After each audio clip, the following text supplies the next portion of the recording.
Hey guys, let's make gulab jamun. Gulab jamun చేసేటప్పుడు చాలామంది చాలా మిస్టేక్స్ చేస్తారు. కొన్నిసార్లు అవి బ్రేక్ అయిపోతూ ఉంటాయి, లోపల సరిగ్గా ఉడకదు, పాకం సరిగ్గా రాదు, ఇలా చాలా మిస్టేక్స్ చేస్తూ ఉంటారు. కానీ వాటన్నిటికీ సొల్యూషన్స్ ఈ వీడియోలో నేను చెప్దామనుకుంటున్నాను. ఇది నేను కూడా ఒక చోట చూసే నేర్చుకున్నాను. ఆ ఎక్స్పీరియన్స్ని మీతో షేర్ చేసుకుందాం అనుకుంటున్నాను. ఇక లేట్ చేయకుండా ప్రాసెస్లోకి వెళ్ళిపోదాం. మెయిన్గా వచ్చేసరికి కొలతలు చాలా ఇంపార్టెంట్ అనమాట. సో ఇప్పుడు పిండి కొలత నేను చెప్తాను. ఫస్ట్ మనం పిండిని ప్రాపర్గా కొలిచి పెట్టుకోవాలన్నమాట. అంటే ఇప్పుడు నాకు ఇక్కడ వచ్చేసరికి ఒక కప్ అండ్ ఒక కప్లో కొంచెం తక్కువగా వచ్చింది.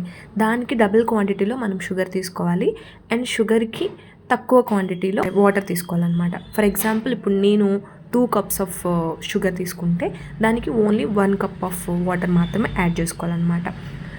సో దట్ ఏంటంటే మీకు పాకం అనేది పర్ఫెక్ట్గా వస్తుంది. అండ్ నెక్స్ట్ పిండి కలిపేటప్పుడు ఈక్వల్ క్వాంటిటీలో మనం మిల్క్ అండ్ వాటర్ని తీసుకొని ఆ రెండింటితో కలుపుకోవాలన్నమాట. ఇందులో మీరు కొంచెం సాల్ట్ కూడా యాడ్ చేసుకోవాలి. అండ్ దాని తర్వాత బాగా మిక్స్ చేసిన తర్వాత దాన్ని గట్టిగా కలుపుకూడదు. నేను చపాతీ పిండిలాగా గట్టిగా కలిపేసి పక్కన అస్సలు పెట్టకండి.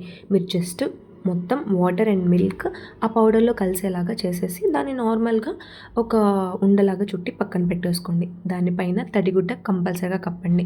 ఎందుకంటే పిండి అనేది మనకి సాఫ్ట్గా ఉన్నప్పుడే మనకి రోల్స్ బాగా వస్తాయి, అలాగే గులాబ్ జామున్ కూడా ఇంకా టేస్టీగా వస్తాయి అనమాట. సో ఇప్పుడు రోలింగ్ ప్రాసెస్. రోల్ చేసేటప్పుడు మీరు ప్రెస్ చేస్తూ రోల్ చేయండి. అలాగే మీరు ఈక్వల్గా ఉండాలంటే ఒక స్పూన్ని తీసుకోండి. ఆ స్పూన్తో తీసుకోవడం వల్ల ఏంటంటే అన్నీ ఈక్వల్గా వస్తాయి అనమాట. అండ్ మీరు నెయ్యి రాసుకొని నేతితో రోల్స్ అనేవి చేసుకోండి. సో రోల్స్ చేస్తున్నప్పుడు కూడా రోల్స్ ప్రతిదాన్ని కూడా తడిగుడ్డ కిందే పెట్టేసేయండి. సో తడిగుడ్డ మాత్రం కంటిన్యూగా మీరు డీప్ ఫ్రై చేసేంత వరకు తడిగుడ్డ కప్పే ఉంచండి. దాని తర్వాత ఆయిల్ విషయానికి వస్తే ఆయిల్ అనేది బాగా హైలో ఉండకూడదు, లోలో ఉండకూడదు, మీడియం ఫ్లేమ్లో ఉండాలన్నమాట. ఎందుకంటే హైలో ఉండడం వల్ల మీరు బాల్స్ వేయగానే అవి రెడ్ కలర్లోకి వచ్చేస్తాయి. సో దానివల్ల లోపలైతే ప్రాపర్గా కుక్ అవ్వదు అని మీడియం ఫ్లేమ్లోనే బాయిల్ చేసుకోవాలన్నమాట. సో దాని తర్వాత మనం బాల్స్ని ఒక్కొక్కటిగా వేసేసుకుందాం. అండ్ ఇంకొకటి, బాల్స్ వాటంతట అవే బయటకు వచ్చేంత వరకు మీరు గరిట అయితే పెట్టకండి. అలా పెట్టడం వల్ల ఏంటంటే ఈజీగా బ్రేక్ డౌన్ అయిపోతాయి. కాబట్టి వాటంతట అవే కుక్ అయిపోయి బయటకు వచ్చే వరకు మీరైతే గరిట మాత్రం పెట్టకుండా ఇలాగా గోల్డెన్ బ్రౌన్ కలర్లోకి వచ్చేలాగా మీరు వేయించుకోవాలన్నమాట. సో నేను ఇంకొంచెం ఎక్కువగా ఫ్రై చేశాను. మీరు ఇంకొంచెం నార్మల్గానే గోల్డ్ కలర్లో ఉండే వరకు మీరు డీప్ ఫ్రై చేసుకుంటే సరిపోతుంది అనమాట.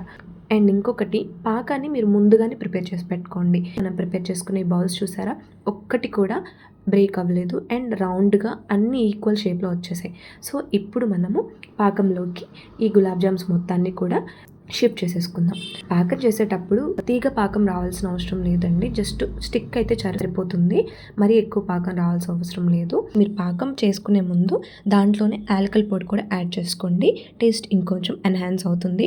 ఈ స్టెప్స్తో కనుక మీరు గులాబ్ జామున్ కనుక చేశారంటే చాలా పర్ఫెక్ట్గా వస్తాయి. మా ఇంట్లో అయితే మొత్తం ఒక్కొక్కరు 10-12 దాకా తినేశారు. నేను చిన్న చేయడం వల్ల నాకు ఆల్మోస్ట్ 50 వరకు గులాబ్ జామున్స్ వచ్చాయన్నమాట. సో ఈ వీడియో మీకు నచ్చిందని అనుకుంటున్నాను. గులాబ్ జామున్ ట్రై చేస్తున్న వాళ్ళైతే ఈ వీడియోని చూసి ట్రై చేయండి. చాలా ఎమ్మీగా వస్తాయి. చూసారా ఎంత ఎమ్మీగా ఉన్నాయో చూడ్డానికి, అలాగే టేస్ట్ కూడా ఎమ్మీగానే ఉంది. తప్పకుండా ట్రై చేయండి. అలాగే మన ఛానల్ సబ్స్క్రైబ్ చేసుకోండి. Thank you so much for watching.